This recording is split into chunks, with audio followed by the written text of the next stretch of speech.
Welcome back to the show, Danielle LaPorte. This is number 2. If we do it 3 times in Canada speak, it would be a hat trick. That's true. Yeah. Hockey players. Exactly. Welcome back. Good to see you, Danielle. Nice to see you. Yeah. I have lots of questions, but I thought it might be, I just introed you, so we don't need to do that too much. And I want to encourage the listener to go back and listen to episode number 146. We recorded a really fun episode on the trap of becoming your partner's therapist. So you want to check that out if you like this one. So give us a quick update on a couple minutes on what are you up to right now in your life? The theme has been radical simplification. Simplicity as a spiritual practice. So I got rid of more than half of my material things, shoes and books and stuff and couches and stuff. And I gave up my house-ish and moved into a small apartment to be by my man and the ocean. Mm-hmm. And I'm radically simplifying my business. And I love it. I love it, love it, love it. And there's been a lot of so many considerations and all of that. How deep do you want to start? It's in that is consideration about my mortality and what generosity really means and why do you really need courage and all those things. But just it was just a really intense yearning. Just, I want less of a lot. Mm-hmm. Yeah. So helpful, I think, for us. And what drove the desire to go into simplicity? What was either not working or, I don't know, what was happening that had you move in this direction? It wasn't even that anything wasn't working. It was just like what I compared it to was there's been 2 times in my life where I just felt like this has to happen now. And one was when it was time to have a baby. It was my then husband came home and I just let's go because something, I think it's a boy, wants to be born, Mm-hmm. And then the second time I felt that kind of intensity was just very recently in the last year, falling in love. I just this person is, I'm all in. Mm. And I felt the same thing with this call to simplify, just this, I'm out. And so many things came with it. It wasn't just about getting rid of books or burning journals, which I did a lot of both. Mm-hmm. It was I don't want to have as many attachments, emotional attachments. I don't want to have as many desires. It's kind of ironic because I wrote a book about it. I just want to focus on what's meaningful. So whatever didn't have meaning was just got donated or retired. I even I simplified my own practices. I used to be in the space of the more variety in meditation, the better. I'm going to try this practice and I'm going to try this practice. And I was no, I've been working on one practice every day for 5 months.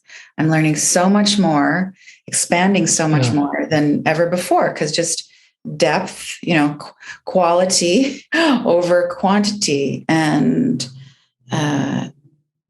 it's a good place for me to be right now, probably for the rest of this lifetime, for sure. Yeah, right on. What kind of impact, I'm curious, is that having on your relationship with your son and your partner and maybe your team? Well, my team, in terms of the business, they're relieved anytime I can say, "Oh, we don't need to do that. Do 1 post instead of 5. That's off the table. Let's plan for a real shutdown in December," that kind of stuff. And just less efforting. With my son, I don't know that it has, I have to think about that because we're sort of at this crossroads where he a man now. He graduated a year early. He's got this gap year, which may turn into a lifetime. And just he's working construction. He's the youngest guy on the site. Comes home and makes his dinner and turns it into lunch. So I don't know. I think he probably sees more of me in a way, more of who I am. Mm-hmm. It's a fantastic way to be in a romantic relationship, for sure. So I am present. Not that I ever had a hard time being present, but I have space to prioritize. I have space to honor my priorities. Like my prioritization is no longer like this. It's not a list in my day planner. Mm-hmm. Relationship is central. It's like spirit, health, intimacy with everybody. So, yeah, simplicity allows for a lot of intimacy. It does. Totally. It's like being on vacation. There's all this space to like be together or something. Yeah. And it's like, why do we need to go on vacation to get the space to be together? That's a great analogy, because I was just saying to my dude this morning, like, I'm planning a trip for his birthday, just a little like drive getaway. And I said, I don't want to get into this longing space. Like, it's going to be so much better. We're going to like totally relax in 3 weeks when we like go away for the weekend. Right. Like, life is a holiday now because of how we've set it up. I'm not like running out the door. Yeah. There's an ocean walk, and I don't have the stuff to maintain. I'm totally into gardening now. And, I really have my eye on food sustainability for the planet. No kidding. So, but, figuring out how to work cucumbers is not, there's no manic energy like there is around. You got to deal with your clothes or your stuff or maintenance or none of that. Yeah. Growing a cucumber is a little more straightforward. It is a little more straightforward, and you know where it's going. Yeah. Right. Yeah. Little light, little shade, little water. Let me ask you about priorities. I want to come back to that. That feels pretty important to me. As a new author over here, it took a lot of discipline to write a book, and I want to write many more, but I'm a little daunted now again, like, okay, going back in, writing another book. And you've written many books, and I'm curious with like, I want to understand how you prioritize either your day or writing when you have so many other things going on. Well, I have found it really hard to write this year. I feel really distracted by the state of the world. Mm-hmm. I'm going down one rabbit hole or another, communicating with different people about different types of things. Opinions are so intensified. Like I feel really pulled off center by all the polarization. Yeah. And, my practice is to like stay centered, right? So it's been hard.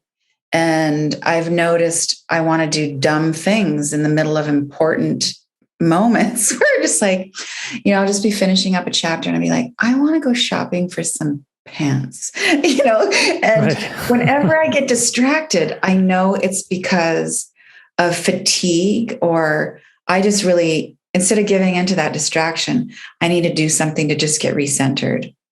So, but to the practical question, for me, it's more about how I shape my week. So every day I meditate every single day. And sometimes it means, if I have to hit the ground running, I make sure by the end of the day, I've done my practice. And sometimes that means I'm going to do it on a walk. There's been times where like I've meditated in the dentist chair. It's, you just get it done some days. Yeah. But mostly there's something reflective and quiet in the morning. There's always some gratitude. Like I begin in prayer. And on Mondays, well, let me go back to my day for a second. My day is set up. This is a little thing, but like the chicks are going to relate to this. Like I dress for mobility and yoga. And I'm like almost like a uniform dress. Like I just want to be able to move all day. Mm-hmm. If I want to walk, if I want to stretch. So like I really have created a life that's like conditions of healing. I prepare whatever I'm going to eat for the day kind of in the morning. So that I don't give in to like crap food and all those things you do when you're really focused. I let go of any potential guilt for not communicating with people. As you will know, you've been on the other end. Like you hear back from me like in 3 weeks. So I reframe like what's urgent, what isn't. And I just like, this is what's important now. And I'm going to be a really great friend in a couple of weeks. And then it is about the design of the week. So my team, we meet on Monday mornings. We always begin with some kind of prayerful, contemplative things. Sometimes it's just a minute of breathing. That's it. But something like there's something bigger here. And we get off that call and we keep other meetings going. So I meet with the whole team. Then I meet with like my we call it the trio meeting. And then Tuesdays, it's just like get done. That's my writing day. Wednesday, we call Deep Work Wednesday. There's very little communication with the outside world. We don't bother each other. We just go in. It's, of course, my favorite day of the week. I tend to get up even earlier those days and just write all Wednesday. Thursdays are my big hair day. Thursdays, I'm up, it's on. I do all of my podcasts. And I am a public person on Thursdays. And then Fridays we call Flexi Fridays. So, everybody's expected to like do their thing and kind of be on call, but there's no meetings. I don't schedule anything. If you got to go get your massage or go to the dentist, you do that.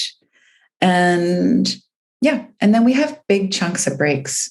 Like we take like for real 2 weeks off in the summer and for real 2 weeks off at Christmas. Wow, that's inspiring. About 6 weeks of vacation time. And we just let each other live. Yeah. Wow. Okay. I'm learning some shit over here about like, okay, wow. Do you, in planning that week, I imagine it's pretty fluid in that over the years that's changed. Is that fair? Or has it been you've been pretty scheduled for years now? That schedule is about 2 years running. And it's really working.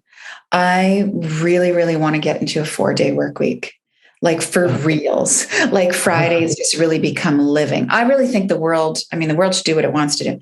But I think if I was Empress, I would vote for a 4-day work week.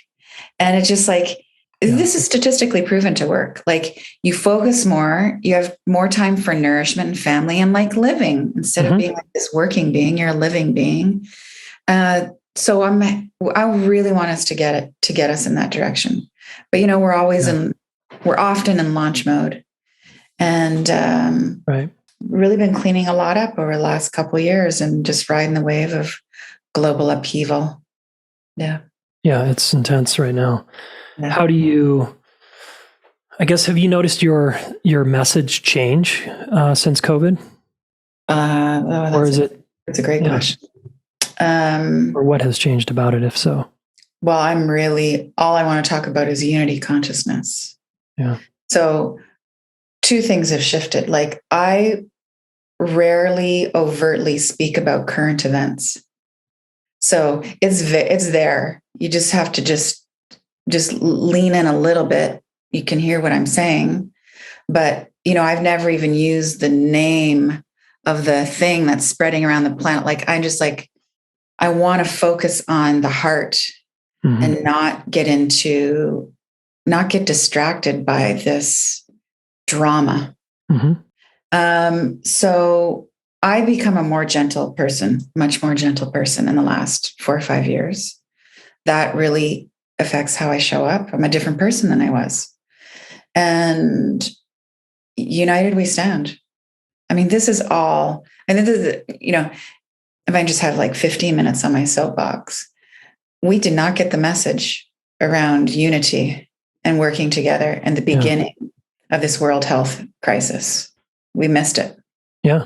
Oh, yeah. And now the crisis is being intensified with, a crisis within a crisis within a crisis is how I see it emerging.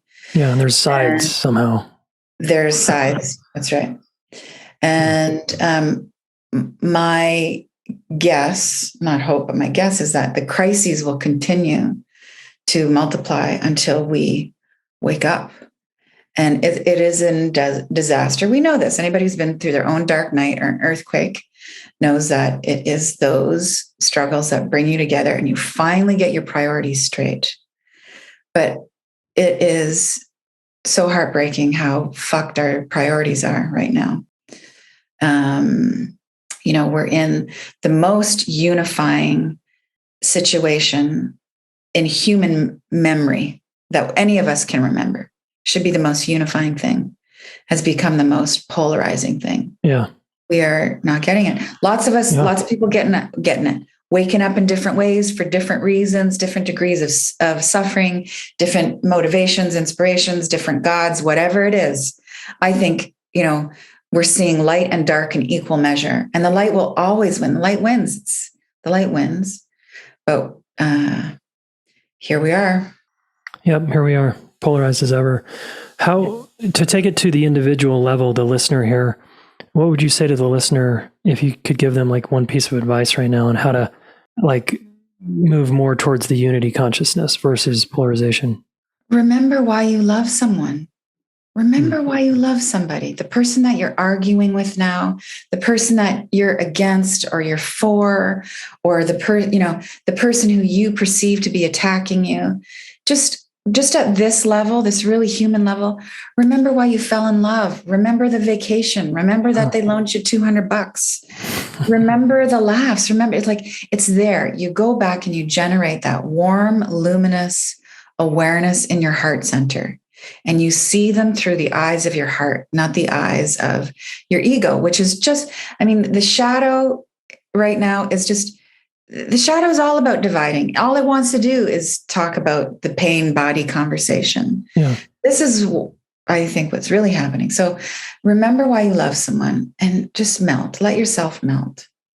And something beautiful happens there. One, you aren't just seeing them through the loving gaze, you are lifting up your own consciousness. Like you're becoming stronger in the remembering about why you love them. And you will soften. You will become more gentle. And you will be less attached to the opinions that you think are the right ones. Yeah. And then the deeper answer, that's the hardest thing to do and the easiest thing to do at the same time. The deeper answer has everything to do with oneness awareness. Like, I think we can all conceptualize this. Like, we're all from the same source, same family, same team. Just go there and consider that.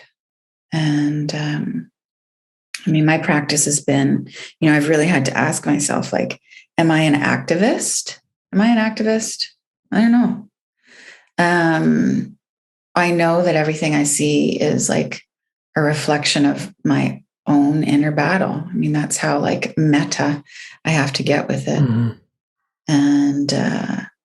And I'm super triggered sometimes with the simplest things. Yeah. Right? Yeah. Let me ask you about that. When you get super triggered and I'm going to just put a label on it here. When you fall into kind of a victim position, because you're hurting and someone hurt you or you're just in it, what's one thing you do to get out of that place? I actually think to myself, you are a child of God. I look at the other person and I think, you're a child of God.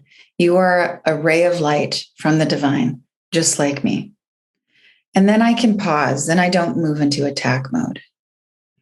And then I think you're just doing your best. I might think your best blows that day. Yeah. But whatever you're doing in this moment, every nanosecond, we're all just doing our best. And I've really had to examine my authority issues recently. And I used to think, it was all my authority issues and my kind of brazenness. It was like some kind of healthy bravado, and it's just a cover up for fear. And smokescreen. It's a smokescreen, and that I don't want my so-called power to be taken from me, which of course it cannot be. And so I see myself in extreme situations where it's like, could I still be at peace if Nelson Mandela can sit in that cell for 27 years and be liberated? Can I still be? So I do that. And mostly I've stopped getting on my case for my inner flare-ups. Just like, wow, that's interesting. Just be compassionate with myself. Wow, that's interesting. Like when you're being hard on yourself, you mean? Yeah. I just want to be so so saintly sometimes. And I am and I'm not. Right. You're a person.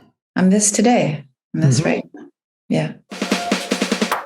What's up? Quick interruption commercial here. I am super excited to offer a masterclass for you listeners. It's on boundaries and codependency. One of the biggest challenges overfunctioners have, which is kind of a codependent style person, is boundaries. So if you find yourself overfunctioning in a relationship, caretaking a lot, enabling a lot, doing all the work in a relationship, you want to come to this masterclass. I'm going to teach you the single most effective boundary you can set, and that's going to change this dynamic, okay? And I'm going to unpack a few other boundary tips and tools for you. So come check it out, relationshipschool.com/masterclass. And we'll see you there. It's on December 20th at 2 p.m. Mountain Time. That's on Monday. See you there. I'm curious what a person in their victim seat, there's a lot of people hurting right now and just, pointing the finger at themselves or someone else. What's your advice for those folks? Hurting people? Yeah, they're people in pain. Yeah. Yeah, they're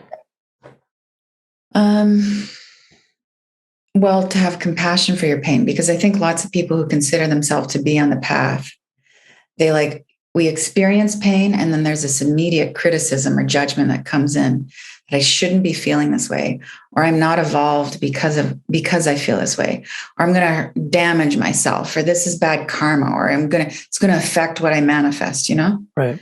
So it is what it is. And when you see what it is, you're less likely to kind of act it out. Gentleness. Be gentle with yourself. You're going to be gentle with everybody else. If we're all gentle, we wouldn't be in this shit show. But shouldn't I kind of be bracing right now and putting up my defenses and protecting myself? Where do you think that's going to get you?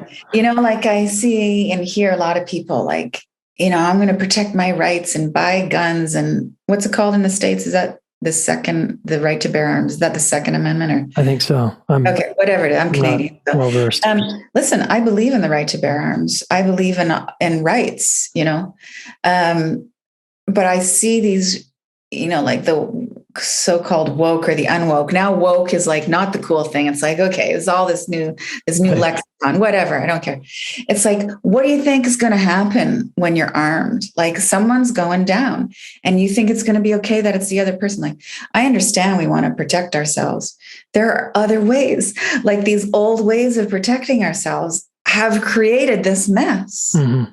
It's where I'm going with this is I'm going to protect myself with love and trust that I am in the right place at the right time. And I know that's sounding a little naive. I can even see you kind of crack a smile with that one. But this is the practice. Mm-hmm. This is the practice. I want to raise my vibration and my consciousness to a point where whatever happens, I'm going to be accepting of it. Mm-hmm. Very easy to say, very hard to practice. Yeah. And that life is going to take care of me in the way life will take care of me. Right. There's a alchemy there, right? Between me and life, where I can be in relationship with that kind of view you're talking about and allow it to, right, shape me a bit. Is that what you're saying? Yeah. Tornadoes don't take down every house on the block. Some are left standing. Why do you think that is? Mm-hmm. That's someone's vibration. That is the way they lived their life and many lifetimes before, where, nature worked with them and saved their house. That's my belief. That's my belief system. Sure. So, yeah. And if you want to have a gun and shoot someone, that's your choice too, really. Yeah. I mean, it is people's choice, right? And in America, people do that. People do that. Yeah, quite frequently, actually. It's really kind of tragic. And what I hear you saying, though, is you can go into self-preservation, self-protection mode, or you can take sort of a self-awareness path and a path of like gentleness and like, wait a minute here, you know? Yeah. And gentleness does not mean you are not a stand for justice. Right. It doesn't mean a pacifist. Yes. I'm not a pacifist. Like, you know, I fight for the rights of children and humans that are trafficked. And, you know, the heart knows what's right and what's wrong. There's no, the heart has room for all of it, but there's no question about what morality and love is. Yeah. I always like to say when I'm in my heart, I can't hurt people. Yeah. It's almost impossible, right? Yeah. Yeah. And it's pretty powerful to like be in your heart and fighting for what you believe in, but not hurting people in the process. Yeah. That's the difference where, you know, it's justice. It's a loving approach to justice. So it's harmlessness. Like, you know, when you're in your heart and you're loving somebody, you're feeling that connection on some level, you know, that to hurt them would be to hurt yourself. That doesn't even come into play. Yeah. You're just like, how could I ever? So you're going to pick the most gentle way of saying things. You're going to not say things. Yeah. There's so much we're not going to say because of love. There's so much we're going to let go of because of love. I mean, you know, this is healthy partnership 101. And we, instead of saying, you know, you, president, prime minister of this country are a scumbag, you stand up and say, this is what is right. You abide by, you know, we wouldn't use terms like universal law, but like we abide by what is right for all people. So like you fight the cause, you don't demean the person, because what a ridiculous distraction. Yeah, it just perpetuates the whole thing anyway. Yeah, totally. Yeah. Can I ask you a couple questions about parenting for a minute? Oh yeah, I love to talk about parenting. Yeah. Okay. How old are your kids? They're 10 and 12 now. Yeah. Girls? You have two girls? Boy and a girl. Boy and a girl. Okay. Yeah. It's insane time around here. So beautiful. Your son just graduated high school and is kind of off to a gap year, right? Yeah. I'm curious, just as a mom of a, you know, it's like you're moving into that empty nester conversation, right? And I'm in some ways, and I'm just curious how that's been for you to transition that relationship where he's moving into manhood and out in the world. And yeah, no, he's never allowed to leave. Right. So I've made that clear. You need to be emotionally dependent on me forever. Well, the times that we're in certainly factor in. Like, I think some of the anxiety, the suicide that's on the rise for teens. Oh, dude, yeah. Depression is coming because one, all these, you know, the restrictions, the restrictiveness and the fear. I mean, people are just swimming in fear. Yeah. And so much of that fear is just being, you know, if a parent is overtaken by fear consciousness, then they are not doing their child any favors. So like, you really want to be a great parent, you sort out your fear stuff on your own and find out how you can live courageously and in trust. That's the best thing we can do for our children, I think. But I see kids, they're angry, and they should be. Like, I mean, look what we're handing them. And kids who don't want to have kids, how sad is that when you don't want to propagate, you know? So they're like, things are just a big question mark also, but how it's working in our house is like, there's a lot of excitement. Just like, we're going to work with this. So maybe you get a motorcycle and you travel within Canada. Maybe, you know, university might be off the books. What business can we start together that's serving people now? And as things unfold, like, what are people going to need? Yeah. And I feel like I know there is that necessary part of them pushing away, you know, healthy individuation. I started to notice that when he was 15. Nobody talks about how painful that is when they start to not need you. And I'm not like a crazy helicopter mom. It's not, but I am also, you know, I was really influenced by Gabor Mate and Gordon Neufeld's work. Yeah. Early on, hold on to your kids. I thought really Great important book. Yeah. And I announced to my son, I will be your best friend until further notice. And the only person you're trying to impress for a while is me and your dad. And it's not about your friends. You want my approval. And, I was much more loving and playful about the delivery of all of that. Yeah. But I think that made a difference. And we came up with some agreements early on, like right around that age, like 12, 13, 14, where I would always know who he was talking to on his various devices. And we would share our passwords. I mean, everybody should have somebody in their life who has a password to their phone, by the way. That's basic. And your bank account. Mm-hmm. But we would share our passwords until further notice. And I would respect his privacy unless I really suspected there was like some danger.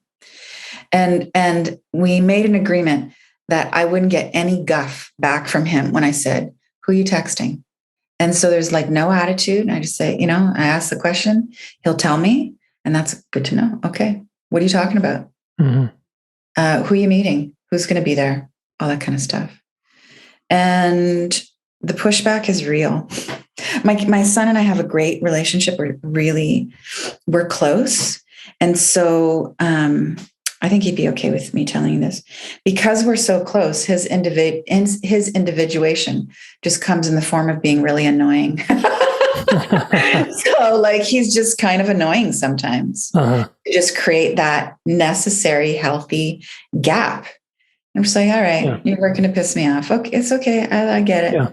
He probably feels the same way about you, would be my guess. Oh my God. He thinks I am the most annoying, and you have to deal with that too. You're hurt. Like you're both, he's turning into a grown-up. Sometimes I have to say like, wow, it's such a bummer that you think I am the most profoundly agitating creature on the planet. Because guess what? It's not true. So stop with that. And then we can kind of have a good laugh. Yeah. And yeah. I want to underscore one point here that you're about Gabor and Gordon's book, which is this notion, the distinction between peer orientation and, orientation towards a secure attachment figure who's an adult that can actually hold space for them and see them for who they are. That book is great. And I recommend that to the listener. We'll put that in the show notes. But there's something really powerful about raising a child in a secure environment.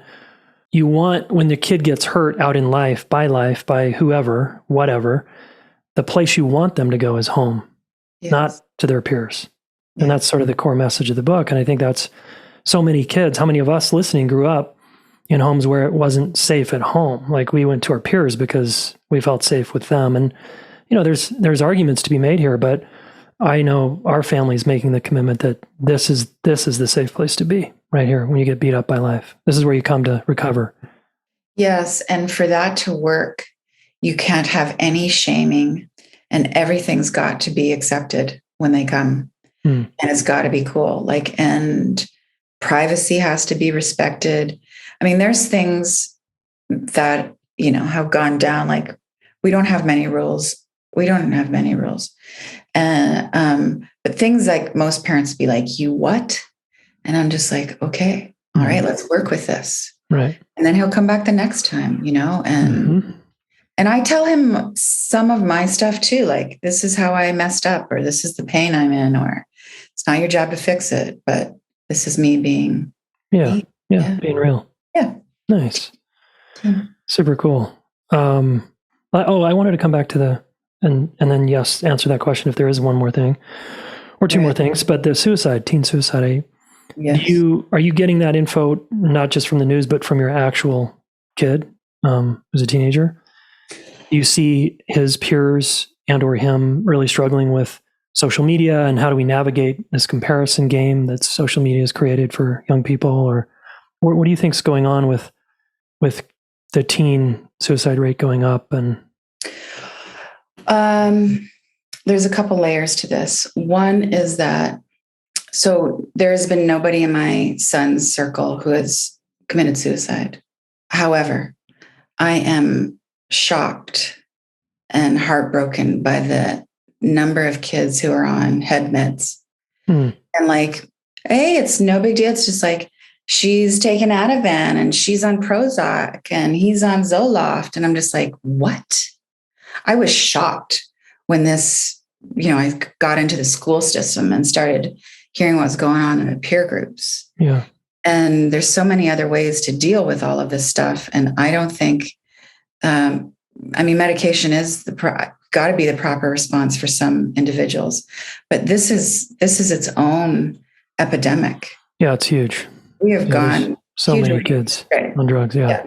So, you have work addicted, very distracted parents who can't go to that deep place of healing within themselves. Then how can they meet children who are in crisis? I think that's part of what's happening. We're also pulled out with this game of being productive, and it just pulls us right out. And I think school is a big 4 years to 10 years of robotic programming. Mm-hmm. Sit still, follow the rules, that kind of thing. Oh, it's absurd. It's like learn a bunch of shit you don't need. Yeah. It's useless. I mean, I love interviewing teens and saying, what'd you learn? They're like, not a fucking thing. Yeah. And look, if you want to build bridges and be an engineer or a heart surgeon, you should probably go to school. But this is not about the individual. It's not about what lights them up. There's zero emotional literacy taught in school. I mean, the foundation of a healthy life is the quality of your relationships. Kids are not taught about how to relate. There's no formal education around communication skills from the very beginning. Yeah. We're not taught how to feel or create emotional safety. I actually think all these campaigns around bullying, there's a shadow side to that. I think the predominant conversation around bullying can actually be incredibly detrimental. Like we're missing the problem, actually. Yeah. That it's like the conversation has to begin, the education has to begin with self-love. We're missing that. We're just going straight to, I've been victimized. And mm-hmm. Yes, bullying is an epidemic and everybody needs, but it's like, we're actually missing the love. Yeah. And the bullying focus, the over-identification with that is creating more polarity. I think it's really, what's the predominant conversation about in school in terms of socializing? Like, who's the enemy? Mm-hmm. That's the predominant conversation, not about like, what is wellness? Yeah. What's wellness? How do we actually communicate so that we're understood? And how do we respect each other's different opinions and views? And how do you feel your feelings? How do you be with your experience? Yeah. There's also, I think, a metaphysical level to all of this. It's all metaphysical, but my intuitive sense, like when this World Health really started to buckle, I was experiencing like there's just this awareness of this suicidal energy. Mm-hmm. And I was clear, it wasn't my energy. I'm here to stay more than ever. I've certainly had suicidal thoughts in my life, but it's like not where I'm at right now. I'm good. And I really feel that there are a lot of beings, a lot of humans who want to check out. Yeah. And we are manifesting that.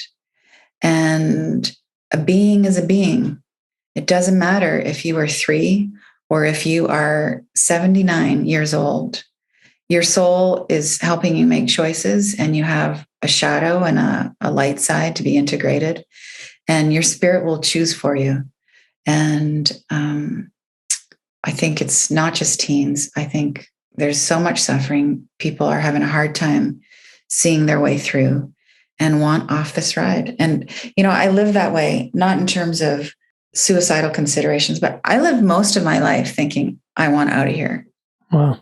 Like, this is Babylon. Uh-huh. And this is not the dimension that has things figured out about harmonious, joyful living.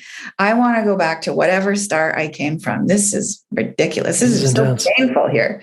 But I changed my mind. I'm here. Yeah, I'm in. Thanks for staying. Yeah. Thanks for sticking around and helping us.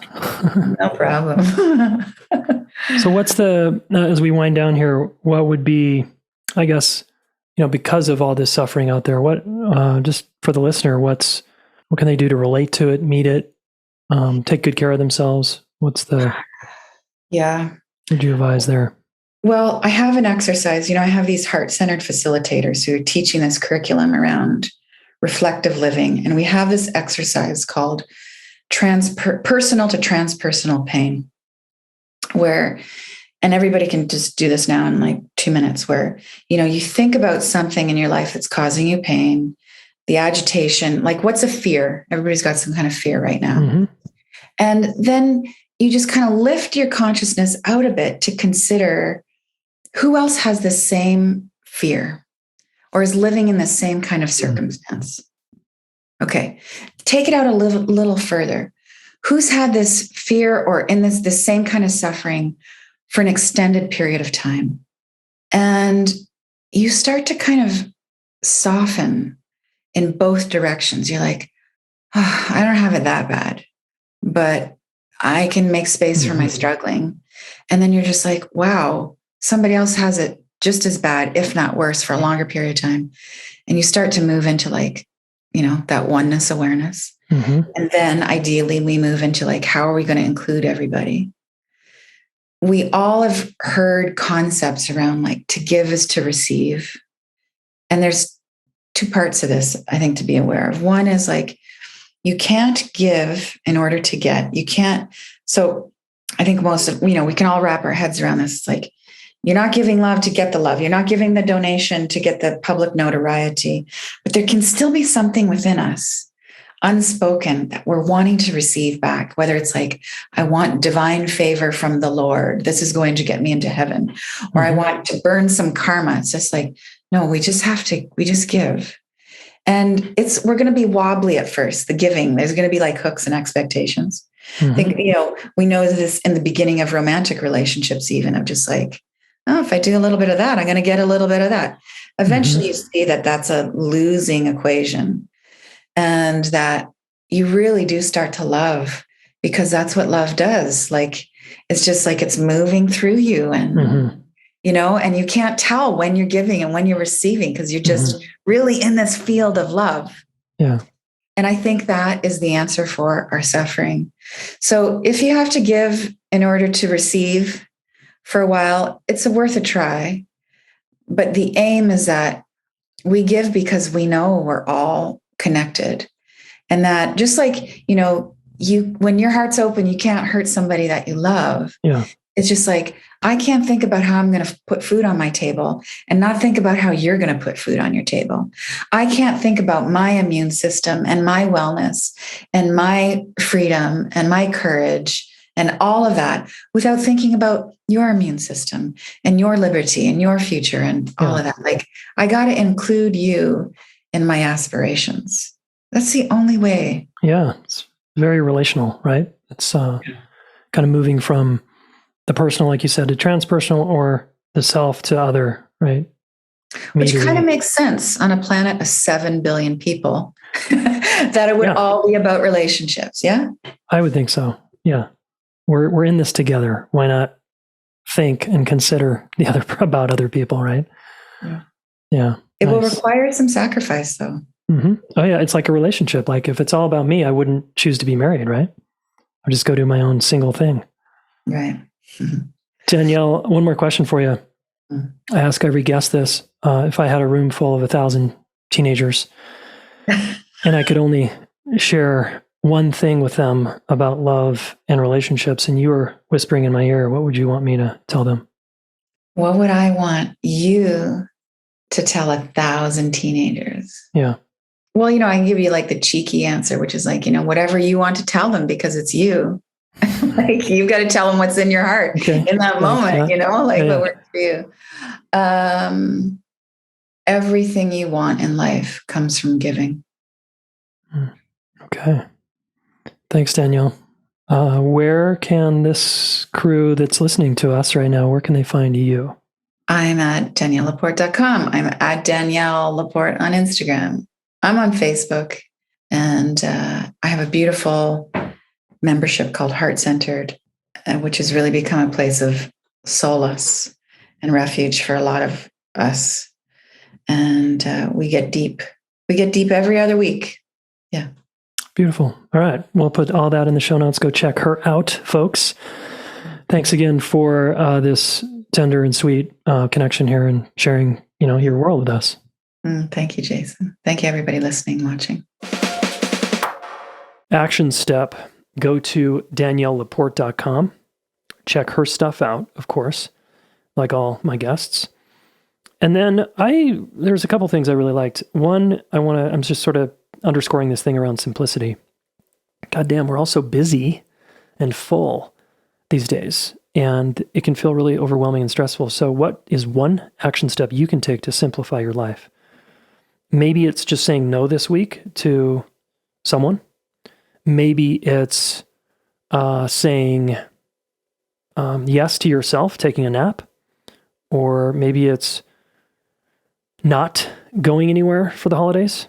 Maybe it's taking 3 full days off during the holidays and actually reading, journaling, and maybe doing nothing, binging on Netflix or something. Like, I don't know. Whatever simplicity means to you, and what would be one thing, just one thing that you can do to simplify your day, your week, or your bigger picture life, right? And as always, share that with a friend because that keeps you accountable, okay? Hey, I listened to this podcast episode. Check it out. There was an action step. I'm doing the action step. Will you just be accountable with me in this? We can ask people to join us there, all right? Awesome. Thanks, y'all. Talk soon. Hey, y'all. I hope you have ordered my new book by now, Getting to Zero, How to Work Through Conflict in Your High-Stakes Relationships. It's already getting dozens of 5-star reviews on Amazon. I've heard from a lot of you. Thank you for buying the book, buying it on Audible, buying it on Kindle. I really appreciate it. Really appreciate the support. I think this book is going to help a lot of people. It's all about how do we get back to a good place after some kind of disconnection or rupture or conflict. That's what the entire book is about. And if you want a roadmap on how to get back to a good place, what I call zero, please order my book. GettingToZeroBook.com. Get you some extra goodies, a conflict quiz, some additional PDFs, etc. And you can order it in all the places and support your local bookstores. Cool. Thanks. Hey, thanks so much for listening. Please subscribe to this YouTube channel. Share one of these videos with a friend. We want to help the planet get their act together around relationships. And you are one of them. So thank you.